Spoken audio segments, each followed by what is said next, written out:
ဇလန်အစမှာတော့ကောင်မလေးနဲ့သူမရဲ့မိသားစုဟာစားတောက်ဆိုင်တစ်ခုမှာဒေါ်လာ2000ဘိုးစားတောက်ခဲ့ကြပါတယ်။ဒါပေမဲ့စပွဲထိုးကသူတို့ကိုဒေါ်လာ6200ကျတင်တဲ့ပေးစာရွက်ကြီးလာပေးတဲ့အခါမိဘတွေဟာစောက်တရားမရမြင့်တက်သွားကြပြီးဆိုင်ကမှားတာနေမှာပါလို့တွေးလိုက်ကြပါတယ်။ကောင်မလေးကလည်းစပွဲထိုးကိုချက်ချင်းပဲဘာလို့ပေးထဲမှာဒေါ်လာ6000အပူပါနေရတာလဲလို့မေးလိုက်ပါတယ်။အဲ့ဒီအခါစပွဲထိုးကလက်တလောတင်မဲ့ဖောက်တဲ့တယောက်ဟာသူ့သားရဲ့ပွဲနှင်းတပင်အိတ်ခံပွဲကိုကျင်းပသွားပြီးအဲ့ဒီပွဲရဲ့ကုန်ကြစည်တွေကိုကောင်မလေးရဲ့ပေးထဲထည့်ခိုင်းသွားတာပါကောင်မလေးကသဘောတူထားတယ်လို့လည်းပြောသွားတယ်လို့ရှင်းပြပါတယ်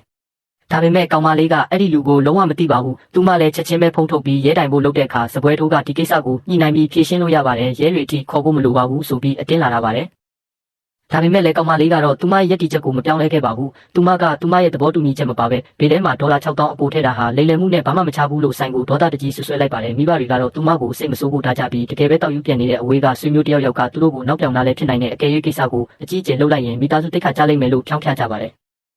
ဒါပေမဲ့ကောင်မလေးကတော့ရဲတွေကိုပဲဆက်ဆောင်မှုအခိုင်အမာပြောခဲ့ပါတယ်။သူမကောင်းကောင်းသိတာကတော့မိဘတွေဟာတတလုံးဆရာမတွေလှုပ်လာခဲ့ကြသူတွေမို့လို့ပြဿနာနဲ့ကြုံရင်အမြဲတမ်းတီးခံတတ်ကြတာပါ။ဒါပေမဲ့အဲ့လိုလုပ်တာဟာသူတစ်ပါးကိုအနိုင်ကျင့်ဖို့အခွင့်အရေးပေးတယ်လို့ဖြစ်နေမှန်းသူမသိပါတယ်။မကြခင်မှာပဲဆိုင်မန်နေဂျာရောက်လာပြီးကောင်မလေးကိုဒီကိစ္စကိုတည်တံ့ဖြေရှင်းဖို့တောင်းပန်ပါတယ်။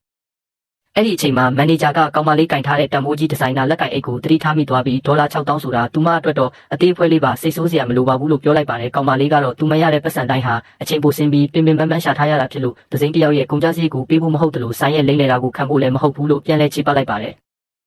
သူမကိုလှည့်စားလို့မရမှန်းသိသွားတဲ့မန်နေဂျာဟာမတ်စုတို့နဲ့ပေးစာရွက်ကိုပြန်ယူပြီးအပေါ်ကနာမည်ကိုညွှန်ပြကဒီလူဟာမင်းတို့မိသားစုတွေကလူကြီးတစ်ယောက်ဖြစ်နိုင်ပြီးမင်းတို့ကိုစနောက်တာလည်းဖြစ်နိုင်တယ်လို့ပြောပါတယ်။ကောင်မလေးပြန်မပြောခင်မှာပဲဖခင်ဖြစ်သူကရှေ့ကိုတက်လာပြီးတောင်းပန်လိုက်ကဇနီးဖြစ်သူကိုအဝေးကဆွေမျိုးတွေကဖြစ်မလားဆိုပြီးဖုန်းထဲကအဆက်အသွယ်တွေကိုစစ်ခိုင်းပါတယ်။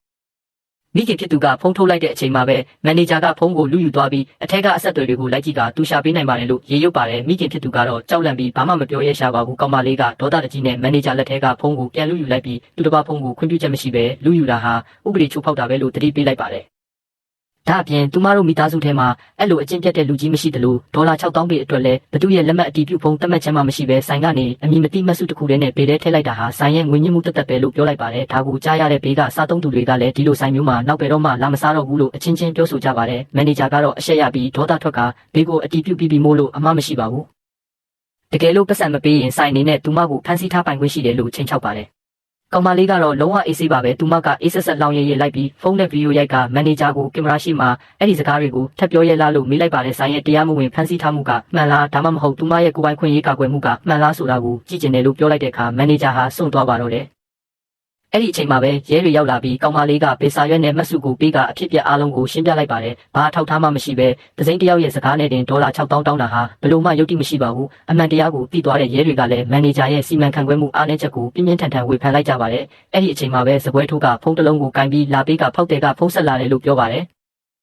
လူတွေအားလုံးကလည်းတကယ်လို့အဲ့ဒီလူကကောင်မလေးရဲ့ဆွေမျိုးသားဆိုရင်တော့ရှက်စရာကြီးလို့ပြောကြပါတယ်ကောင်မလေးကတော့ရဲတွေရောက်နေတာတောင်ဖုန်းဆက်ရဲသေးတဲ့ဒီလူဟာတကယ်လူလားဒါမှမဟုတ်အပိုင်တွက်ထားတာလားလို့တွေးနေမိပါတယ်နောက်ဆုံးမှာတော့ရဲဝန်ထမ်းကဖုန်းအတန်ဖန်ကလုတ်ကိုနှိပ်ကင်မရာကိုအဆင်ပြေအောင်ချိန်လိုက်ပြီးဖုန်းကိုကင်ဖို့ပြင်လိုက်တဲ့အချိန်မှာပဲ